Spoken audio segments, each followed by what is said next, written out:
본문의 말씀은 예수님께서 만 12살이 되던 때에 육신의 부모님과 더불어 예루살렘에 올라가셔서 그때 있었던 일을 기록하고 있습니다. 이 말씀은 예수님이 공생의 전까지 그 유년기에 있었던 일을 기록한 아주 유일한 말씀입니다. 오늘은 이 말씀이 어떤 내용이고 또 오늘 우리에게 어떤 교훈을 주는지 함께 생각하면서 은혜를 나누려고 합니다. 41절과 42절을 정리하면 두 가지입니다. 하나는 육신의 부모님이 해마다 관례에 따라서 6월절이면 예루살렘에 올라가서 제사드렸다는 겁니다. 아시는 것처럼 유대인들에게는 3대 절기가 있는데 6월절 그리고 오순절, 이 초막절이 있는데 그 중에 6월절이 제일 큰 명절입니다. 대다수의 사람들이 이 6월절이 되면 정교력으로 1월 14일부터 21일인데 7일간을 예루살렘에 올라가서 제사를 드립니다. 오고 가고 하는 그 거리를 생각하면 약 한 2주 정도 이렇게 시간을 내서 하나님을 섬기기 위해서 그들이 예루살렘에 가고 오고 했습니다. 지금 예수님의 그 육신적인 부모도 해마다 관례에 따라서 이것을 했고 예수님이 12살이 되던 때에도 이제 예루살렘에 올라갔습니다. 근데 본문의 2절에 강조하는 것은 그때 예수님의 나이가 12살이었다 하고 그 나이를 밝히셨습니다. 이것은 유대인들은 만 13세가 되면 그때부터는 율법을 지켜야 할 의무를 지닙니다. 그리고 13세가 되면 그것을 깨닫게 하기 위해서 간단한 의식을 행하기 때문에 이제 그 첫해 전에 그러니까 12살 때에 미리 올라가서 어떻게 하는지 또 그것이 어떤 의미가 있는지 이런 것들을 사전에 보고 배우게 하기 위해서 예수님이 12살 때 부모와 더불어 올라간 것으로 오늘 본문은 기록하고 있습니다. 자, 그 다음 절 43절부터 45절 내용은 그때 7일간의 그 의식을 다 마치고 돌아올 때 예수님은 성전에 그대로 머물러 계셨는데 부모님들이 그걸 알지 못했습니다. 오다가 하루 지나서 일행 중에서 찾으니까 그 예수를 찾지 못하고 그래서 친족 중에서 찾아보다가 다시 예루살렘으로 돌아갔다. 45절까지 내용입니다. 자, 이 본문이 예수님이 유년기에 있었던 한 사건을 기록하는 그 유일한 기록이라고 하는 점에서 이것이 소중하다. 그건 아닙니다.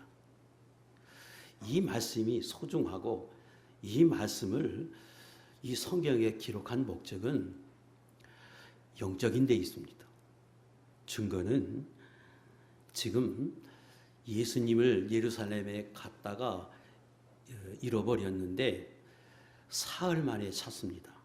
그러니까 부모님이 화동하고 놀래서 48절에 아이야 어찌하여 우리에게 이렇게 하였느냐 보라 내 아버지와 내가 근심하여 너를 찾았다고 책망합니다. 그랬더니 12살 됐던 그 예수님이 그 부모님의 말씀을 듣고 49절에 이렇게 대답하십니다. 어찌하여 나를 찾으셨나이까? 내가 내 아버지 집에 있어야 될 줄을 알지 못하셨나이까? 하고 대답하십니다. 이 말씀은 지금 부모님은 너 왜 철없이 부모님을 따라다니면서 같이 있어야지 왜 떨어져서 이렇게 부모님을 고생하게 하느냐? 너 때문에 4일 동안 고심하면서 염려하면서 찾았다. 그때 예수님은 어찌하여 나를 찾으셨습니까? 내가 내 아버지 집에 있어야 될 줄을 몰랐단 말입니까? 오히려 부모님을 책망하듯이 지금 말씀하고 있습니다. 이 말씀 속에는 예수님은 만 12살이 됐지만 당신의 신분이 누구고 본인의 사명이 무엇인지를 그때도 하셨습니다. 그리고 당신이 어떤 분인지를 잉태할 때에 자기의 육신의 부모인 마리아와 요셉에게 하나님이 다 계시해 주었습니다. 누가복음 1장 31절 42절 32절 마리아에게 가브리엘 천사가 나타나서 말씀하신 겁니다. 시작. 보라 내가 잉태하여 아들을 낳으리니 그 이름을 예수라 하라. 그가 큰 자가 되고 지극히 높으신 이의 아들이라 일컬어질 것이요. 내가 아들을 낳는다. 그런데 그 아들은 성령으로 하나님의 영으로 잉태한 아이고 이후에 사람들이 그를 부를 때 하나님의 아들이라고 부르게 된다. 이름을 예수라고 하라. 그것은 그가 자기 백성을 죄에서 구원할 자다.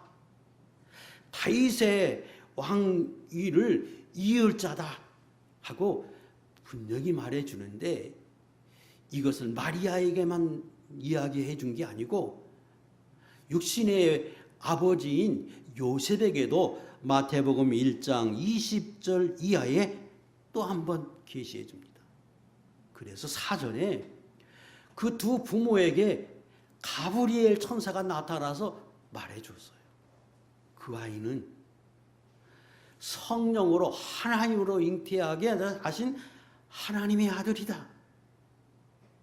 메시아로 이 땅에 오셨음을 그에게 다 계시해 줬습니다. 지금 예수님은 그 육신의 부모에게 그 말을 하는 거예요. 내가 누굽니까? 내가 하나님의 아들로 하나님이 계신 성전에 있는 것 그 마땅하지 않습니까? 어찌하여 나를 찾으셨습니까? 내가 여기 있어야 될 줄을 부모님은 몰랐습니까? 오히려 책망하고 있습니다. 그래서 이 말씀은 그 유년기에 예수님이 어떻게 사셨다고 하는 것을 우리에게 말해주기 위해서 기록된 것이 아니고 영적인 거예요. 그래서 우리도 이 부분을 해석할 때 영적으로 해석해서 왜 이 말씀을 기록했고 무엇을 증거하기 위해서 하나님이 이런 일들을 행하게 하고 기록했는지를 우리는 깨닫고 우리가 그걸 교훈 삼아야 합니다. 자, 지금 마리아와 요셉이 그 예수님을 잃어버렸어요. 그 예수님을 잃어버린 그 사건이 왜 그렇게 중요한가? 오늘 우리에게 어떤 교훈을 주시는가? 이걸 먼저 알아야 합니다. 지금 부모가 어떤 일이 있어서 서울에 갔어요. 예루살렘에 갔어요. 근데 워낙 사람이 많고 일정이 정해져 있고 빠듯하게 갔기 때문에 분주하고 피곤하고 해야 할 일이 많아서 아마 신경 쓰지 못해서 아이를 잃어버렸겠지요. 그런데 부모가 아무리 바빠도 자식을 잃어버리는 것 옳지 않지요. 그런데 그 아이는 하나님이 처음부터 알려주시기를 하나님의 아들 메시아가 되실 분이라고 계시해 줬습니다. 누구에게? 두 부모에게는. 그러면 그분은 그 부모 입장에서 보면 자식의 차원을 넘는 분이에요.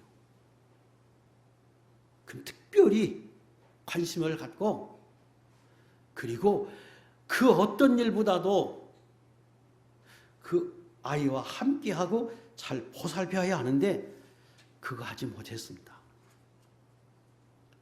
그래서 그 두 분에게는 의미가 있는 것이고 오늘 우리에게 교훈하면 그렇습니다. 분명 우리가 하나님을 섬기기 위해서 교회에 옵니다. 예루살렘에 올라가는 것처럼 성전으로 찾아 나옵니다. 이곳에는 하나님이 계시고 하나님 떠나지 않습니다. 예수 믿는 사람 안에는 성령을 주시고 그 성령은 우리 안에 계셔서 영원히 떠나가지 않고 계십니다. 그런데 성경에서 말씀할 때 저와 여러분 안에 계신 그 성령을, 아니 교회에 계신 그 성령을 또 다른 차원에서 말씀할 때에는 주님이라고 말씀하십니다. 예수님 자신이라고 설명하십니다. 여러 번 찾아드린 대로 요한복음 14장에 보면 지금 제자들에게 예수님이 말씀하십니다. 내가 너희들과 이렇게 있지만 내가 잠시 후면 떠나갈 것을 이야기할 때 제자들이 두려워합니다. 예수님이 두려워하지 말라고 말씀하시면서 대신 내가 또 다른 보혜사를 너희에게 줄 거라고 말씀하고 그 보혜사는 너희와 함께 계실 것인데 떠나가지 않는다고 약속하십니다. 그게 16절이에요. 그리고 이어서 18절에 이렇게 말씀하십니다. 내가 너희를 고아와 같이 버려두지 아니하고 너희에게로 오리라. 보혜사 성령을 주시는 그 성령을 자신이라고 설명해서 내가 다시 와서 너희 안에 함께 있겠다고 설명하십니다. 고린도 후서 13장 5절에는 우리가 잘 아는 이 말씀을 사도 바울을 통해서 하나님 우리에게 들려주십니다. 시작. 너희는 믿음 안에 있는가 너희 자신을 시험하고 너희 자신을 확증하라. 예수 그리스도께서 너희 안에 계신 줄을 너희가 스스로 알지 못하느냐. 그렇지 않으면 너희는 버림받은 자니라.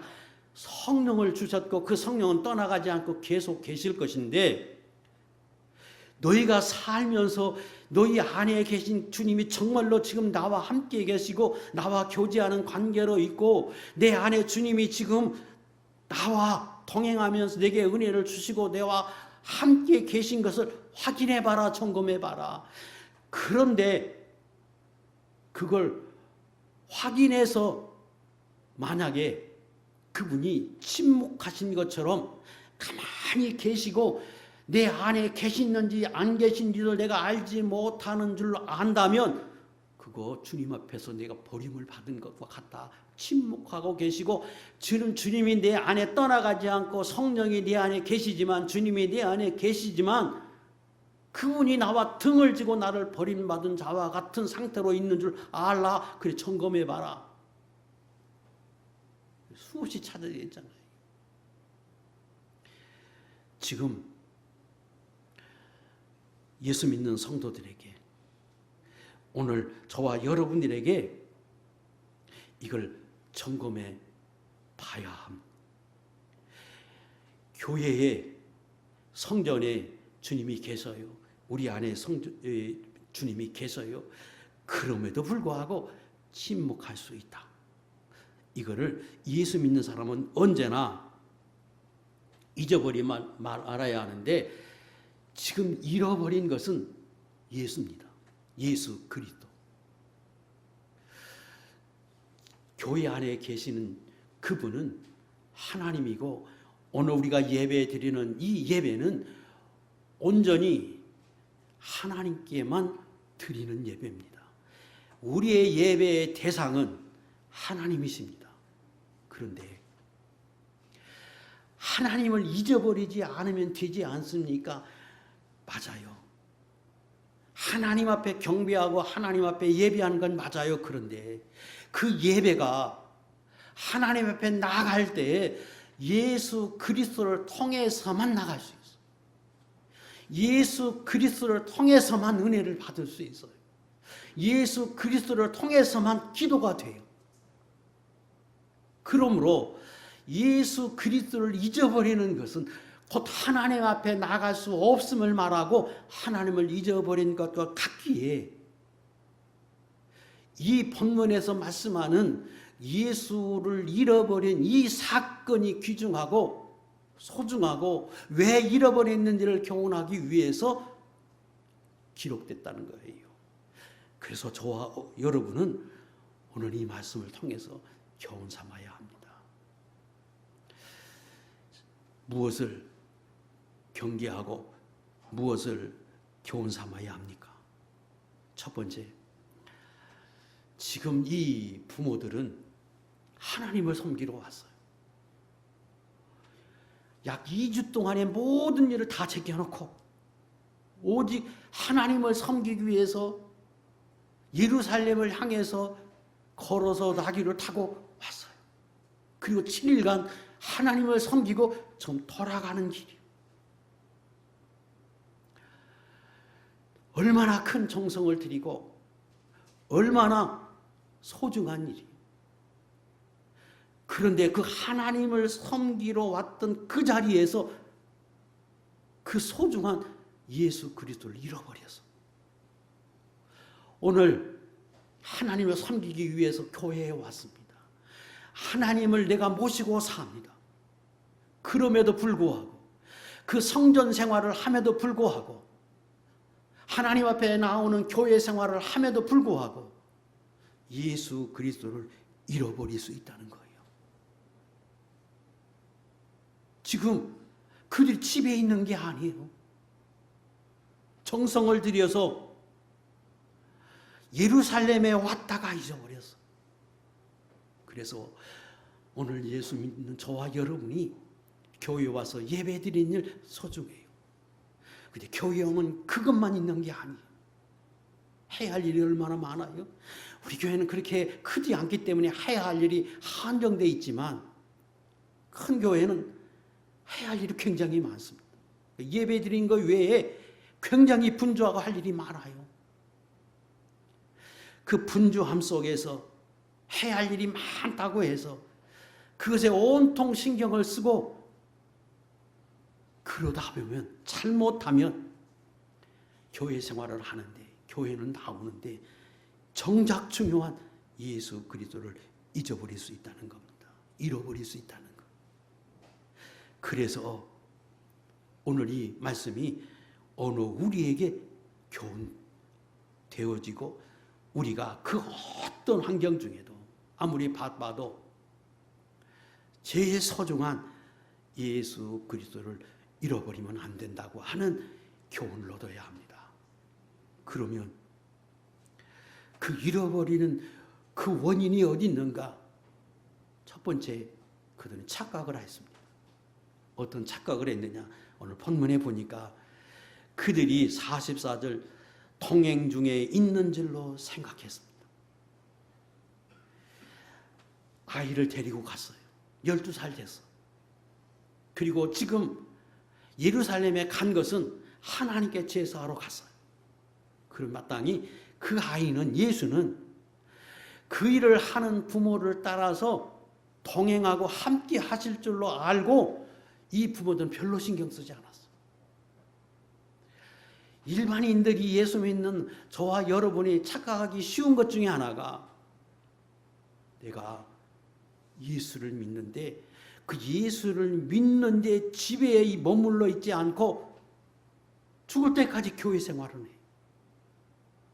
그러면 저절로 예수님이 나와 동행하고 하나님이 나와 동행해서 언제나 하나님과 예수 그리스도와 나와의 관계가 합당한 관계, 친밀한 관계, 동행하는 관계가 형성이 되리라고 착각하는 경우가 있다는 거예요. 예수 안 믿는 게 아니라 예수를 믿어요. 그리고 교회를 안 나오는 게 아니라 교회를 나와서 예배를 드려요. 그럼에도 불구하고 내가 힘쓰지 않으면, 집중하지 않으면, 방심하면 잃어버릴 수 있다는 거예요. 이걸 우리 예수 믿는 사람은 잊지 말아야 합니다. 예수 믿는 사람 안에 분명히 성령이 계셔요. 주님이 계셔요. 떠나가지 않아요. 그렇다고 무관심하게 내가 일이 바빠서 분주해서 세상 일로 열심히 살아가다 보면, 그리고 내가 예수만 믿으면 내 안에 계시니까 떠나가지 않고 내 안에 계시고 내가 예수님을 계속해서 믿기만 하면 이분과 그 내 안에 계신 주님과 나와의 관계가 잘 형성되리라고 착각하면 안 된다는 거예요. 시간이 지나고 내가 교회에만 열심히 출입하고 그러면 예수님과 나와의 관계가 잘 맺어지고 더 긴밀해지고 내가 하나님의 사람으로 예수 그리스도를 잊어버리지 않고 보호와 인도함을 받고 살아가느냐? 그러지 않을 수 있다고 하는 거예요. 이것을 오늘 성경은 우리에게 교훈해 주고 계십니다. 따라서 두 번째, 방심하지 말고 쉼 없이 주님과 대화해야 합니다. 그리고 우리에게 제일 소중한 예수 그리스도에게 초점을 맞추고 우리가 교회 생활하고 예배를 드리고 하나님의 말씀을 들어야 합니다. 방심하지 말라. 분주하다고 바쁘다고 해야 할 일이 많다고 그런다고 기도하는 일에 소홀하고 예수 그리스도를 향해서 내가 그분의 앞에 사모하고 사랑하는 마음이 약해지고 그분이 주시는 하나님의 말씀을 경청하고 그 말씀에 소홀히 할 때 잃어버릴 수 있다. 교회는 출입함에도 불구하고 내가 변함없이 예수님을 믿음에도 불구하고 내 안에 계신 주님과 나와 관계가 침묵하는 관계와 같은 관계로 형성이 될 수 있다고 하는 걸 우리 잊지 말아야 합니다. 그래서 하나님의 뜻은 데살로니가전서 5장 16절 이하에 항상 기뻐하고 감사하고 쉼없이 계속해서 쉬지 말고 기도하라고 우리에게 교훈해 주고 있습니다. 기도는 내 안에 계신 주님과 내 안에 계신 주님이 지금 나를 기뻐하고 계신지 나와 함께 계신지 나와 동행하고 계신지를 확인하는 제일 좋은 방법. 물론 다른 방법도 있지만 제일 확실한 방법은 기도로 확인하는 겁니다. 끊임없이 기도하고 그리고 그 기도 중에 주님이 나를 기뻐하고 계시고 나를 바라봐 주시는구나. 지난주에 제가 드린 그 핵심도 거기 있습니다. 연장선상에서 오늘 한 번 더 말씀을 증거하고 있습니다. 그리고 내가 기도하고 확인해 봤는데 주님이 잃어버린 것처럼 등을 치신 것처럼 침묵하시고 이전과 같이 친밀하게 나를 바라봐 주지 않고 계시다고 하는 것을 알아지면 즉시로 찾아야 합니다. 즉시로 찾아야 합니다. 이 부모는 만 하루가 지나도록 몰랐습니다. 예수님은 비유로 말씀하실 때 나는 신랑이고 너희는 신부다. 신랑과 신부로 비유한 목적은 실제로 예수님이 내 안에 계시고 육체적으로는 아내와 남편이 하나가 되는 것처럼 예수 믿는 사람은 성령이 내 안에 계셔서 나와 성령은 육체적으로 하나 된 것과 같이 떨어질래야 떨어질 수 없는 친밀한 관계라고 하는 것을 알게 하기 위해서 그렇게 비유한 겁니다. 남편과 아내가 오래 살면 매일 얼굴을 바라보고 삽니다. 하루에도 거의 수시로 볼 수밖에 없는 관계예요. 바로 예수 믿는 사람은 성령을 소유하고 성령을 내 남편으로 알고 너는 신부로 알고 그렇게 친밀한 관계로 살라고 말씀하고 그 관계 속에서 알아져야지요. 남편이 아내의 얼굴을 보고 아내가 남편의 얼굴을 보는 순간에 말하지 않아도 내 남편이 나를 지금 싫어하고 있구나. 뭔가 틀어져 있구나. 직감하는 것처럼 예수 믿는 사람은 그런 관계를 유지해야 하고 그렇게 하라고 수많은 비유 중에 신랑과 신부로 비유한 거예요. 어떻게 예수님이 나의 신부가 됩니까? 어떻게 그분이 나의 신랑이 돼요? 그런데 그렇게 비유하는 이유는 실제로 하나요, 실제로. 내 안에 계셔서 떠나가지 않고 제일 친밀한 관계, 세상에서 나를 제일 사랑하고 나를 위해서 자기의 육신을, 자기의 생명을 바치기까지 나를 사랑하며 나를 위해서 희생하고 헌신하고 나를 위해서 아끼지 않으신 분, 그분이 나의 신랑 되신 예수님. 그분과의 관계를 끊임없이 확인하면서 교회 생활, 성전 생활 해야 한다는 겁니다.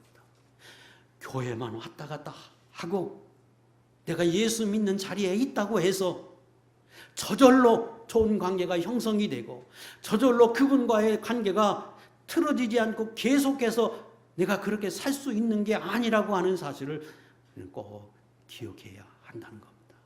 저는 수없이 말씀드리지만 우리 교회 나오신 분들은 내가 부족해도 내가 하잘것없는 사람과 같아도 하나님이 나를 사랑해서 당신의 아들을 내 안에 주시고 나를 신부 삼아 줍니다. 그리고 내 안에서 다 말씀해 주시고 잔치하게 하자고 말씀하시는 그분이 네 안에 계심으로 언제나 그분 앞에 기쁨을 나누고 문제가 있으면 그분에게 고하고 감사하면 그분에게 감사하고 그래서 이 험한 세상 살아가면서 그분으로 위로를 받고 그분으로 힘을 얻고 실제로 거룩한 성도로 생명 있는 성도로 살아가는 하나님의 종들이 될 수 있기를 축복합니다. 그러면 하루 만에 예수를 잃어버린 걸 알았어. 바로 믿는 사람은 즉각적으로 알아야 하는데 하루 만에 한 것 행운이고 이것도 쉽지 않아요. 알았어요. 그 어떻게 예수님을 찾았느냐? 어떻게 찾아야 하느냐? 첫 번째, 그들은 처음에 사람 중에서 찾았습니다. 예수를 잃어버리면 그 잃어버린 예수로 인해서 어떤 반응이 있느냐? 기쁨이 사라지죠. 평안이 사라져. 두려움이 와요. 그리고 그게 조금 더 지속이 되면 문제가 생기기 시작하죠. 그분과 나와의 관계가 바로 형성이 되면 기쁘고 평안하고 그 어떤 일을 만나도 두렵지 않은데 아무것도 아닌데 이게 마음이 불편해요. 그래서 내가 기도로 확인해 봤더니 그분과 막혔어요. 그때 사람들이 착각하는 것 중에 하나가 교회에 가서 성도들과 교회와 목사와 잘 화평한 관계가 되면 하나님과 내가 화평하게 된 것으로 착각할 수 있는, 하나님과 나와의 관계가 막힌 것을, 그것을 화평케 하기 위해서 교회의 모든 구성원들과 화평을 이루면, 좋은 관계를 유지하면, 그러면 하나님과 나도 화평한 것으로 착각하기 쉽다는 거예요. 그게 사람에게서 찾는 거예요. 지금 부모가 잃어버려서 그 친족 중에서 찾았어요. 근데 못 찾았어. 그렇게 찾아지는 법이 아닙니다. 분명히 성경은 예수 믿는 사람은 먼저 하나님과 화평해라. 그리고 사람과도 화평하고 특별히 교회에 막히지 말라. 교회에 막히면, 죄종과 막히고 성도들과 막히면 그거 하나라서 하나님 앞에 막힌다. 마태복음 18장 18절 말씀이에요. 시작. 진실로 너희에게 이르노니 무엇이든지 너희가 땅에서 매면 하늘에서 매일 것이요 무엇이든지 땅에서 풀면 하늘에서 풀리리라. 그렇다고 땅에서 풀면, 사람과의 문제가 교회의 화평을 이루면 하나님과 나와의 관계가 화평하느냐? 그건 아니에요. 사람과 막히면, 교회에 막히면, 하나님과 막힌 건 맞는데 하나님과 나와의 관계는 이것으로 풀어지지 않아요. 그건 하나님과 내가 풀어야 하는 문제. 처음에 사람에게서 예수님을 찾으려고 한다. 잃어버린 예수를 찾으려고 하는 것 착각이다. 그럼 어떻게 찾아야 하느냐? 잃어버린 예수는 그 다음 절 46절 사울의 성전에서 만났습니다. 성전에서 찾을 수 있습니다. 실제로 찾고 찾았다가 사흘 만에 성전에 찾았다는 말은 하루 만에 잃어버린 줄 알았는데 사흘 만에 찾았으니까 얼마나 많은 수고를 했는지 많은 곳에 찾아다녔는지를 말해줘. 예수님이 책망하십니다. 내가 누굽니까? 내가 하나님인데, 하나님의 아들인데 어찌 내가 성전에 있는 그것 지금 탓하고 계십니까? 내가 여기 있어야 될 줄 몰랐단 말입니까? 그래서 그 잃어버린 예수를 찾기 위해서 돌아다녔던 그 부모를 그렇게 책망하고 있습니다. 잃어버리면, 예수를 잃어버리면 제일 소중한 걸 잃어버린 것인데, 예수 믿는 사람에게 그 어떤 것보다 제일 소중한 걸 잃어버린 것인데, 그럴 때는 성전에서 찾아야 한다는 겁니다.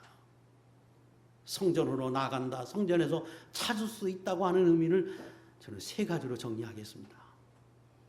첫 번째, 교회에 나가야지요. 하나님이 계신 교회에 찾아 나가는 것, 이게 제일 우선입니다. 사람들이 말합니다. 주님은 내 안에 계신데 어디서라도 예수를 믿으면 되지 굳이 교회에 찾아 나가서 거기서 예비하고 그래야 하나님을 만날 수 있는가? 아니요. 하나님은, 예수 그리스도는 어디고 다 계십니다. 그러나 하나님이 성경에 말씀하시기를 너희가 하나님 앞에 나가서, 하나님이 정한 곳에 나가서, 하나님이 세우신 교회에 가서 거기서 하나님을 섬기라고 분명히 성경에 말씀하십니다. 신명기 12장 5절 시작. 오직 너희의 하나님 여호와께서 자기의 이름을 두시려고 너희의 모든 지파 중에서 택하신 곳인 그 계신 곳으로 찾아 나아가서, 그게 교회입니다. 두 번째, 교회에 나와서 많은 일을 우리가 하고 해야지요. 그런데 하나님 앞에 예비하고 교회에서 여러 가지로 섬기는 일 중에 제일 소중한 것은 하나님의 말씀을 듣는 겁니다. 예배의 자리, 하나님의 말씀을 듣는 그 자리, 그게 소중한 자리입니다. 성전에 갔어요. 그랬더니 예수님이 거기 계신데, 거기 있던 랍비들과 더불어 성경을 토론하고 논하고 거기 그러고 계신 것을 발견했습니다. 예배가 하나님 앞에 드리는 거 맞습니다. 그러나 그 예배의 핵심은 하나님이 우리에게 필요한, 나에게 필요한 말씀을 세운 주의 종을 통해서 오늘 내게 주시는 말씀이기 때문에 그 예배의 핵심이 설교에 있다는 거예요. 그래서 예배하는 사람은, 아니 예수를 찾기 위해서는 예배에 참여하고 말씀에 집중하고 하나님의 말씀의 소중함을 알고 거기에 내가 열심을 다해야 합니다. 요한복음 4장 23절 24절 시작. 아버지께 참되게 예배하는 자들은 영과 진리로 예배할 때가 오나니 곧 이때라. 아버지께서는 자기에게 이렇게 예배하는 자들을 찾으시느니라. 하나님은 영이시니 예배하는 자가 영과 진리로 예배할지니라. 하나님이 찾으십니다. 어떤 사람? 영과 진리로 하나님의 말씀과 성령으로 예배하는 사람을 찾아요. 성령으로 예배하기 위해서는 힘을 다해야 합니다. 육으로 드리는 게 아니라 내 안에 계신 그 성령의 인도를 받아서 내 안에 중생한 영의 영의 통해서 하나님 앞에 예배하기 위해서 내 육을 제어하고 온 힘을 다해서 내가 영으로 주님 앞에 나아갈 때 진리와 성령으로 예배하는 사람이고 그런 사람을 받으십니다. 그러므로 내가 예수를 잃어버렸으면 예배하는 자리에 교회에 나가고 그리고 하나님의 말씀의 소중함을 알고 내가 그걸 듣고 묵상하고 그리고 집에서 성경을 읽고 끊임없이 우리가 그렇게 해야 합니다. 또 예배하고 말씀에 나가는 그 자리가 또 다른 의미로는 기도의 자리입니다. 왜? 주님이 내 안에 계심으로. 그래서 예배의 자리에 나오고 하나님의 말씀을 듣고 수시로 내 안에 계신 주님을 내가 영으로 진리로 그 주님 앞에 기도하고 이런 관계를 가질 때 다시 회복될 수 있습니다. 세 번째, 제일 중요한 것은 그렇게 하면 깨달아지게 합니다. 왜 내가 하나님과 내 안에 계신 하나님이 계심에도 불구하고 내가 지금 교통하고 있지 못한지, 화평하고 있지 못하고 왜 침묵하고 계신지, 왜 내가 잃어버렸는지 그 원인을 하나님이 말씀과 성령으로 깨닫게 하실 때가 있습니다. 그러면 그걸 깨달음으로 회복되는 게 아니라 그 깨달은 말씀을 순종할 때, 그것을 돌이켜서 그렇게 행할 때 비로소 회복이 되고 영안이 열립니다. 그래서 내 안에 계신 주님을 보는 것과 같이 깨달아지고 어두워진 내 눈이 밝아지고 그래서 주님과 동행하는 그런 성도가 되고 그리고 내 안에 계신 그 주님으로 인해서 보호와 인도함을 받고 예배를 드려도 이 성전에 계신 주님이 내게 와서 어루만져 주신 것 같고 내게 말씀해 주신 것 같은 은혜를 누리는 성도가 될 수 있다는 겁니다. 저는 여러분이 매주마다 이렇게 힘들여서 마치 모든 걸 다 놓고 예루살렘에 찾아오는 것처럼 여러분이 그렇게 하나님 앞에 정성을 들여서 예배하는데 올 때마다 예수님 잃어버리지 않고 더 친근한 관계 속에서 평생이 그렇게 살고 그래서 여러분 안에 계신 그 신랑 되신 그 예수님의 돌보심과 그분의 사랑과 은혜를 입어서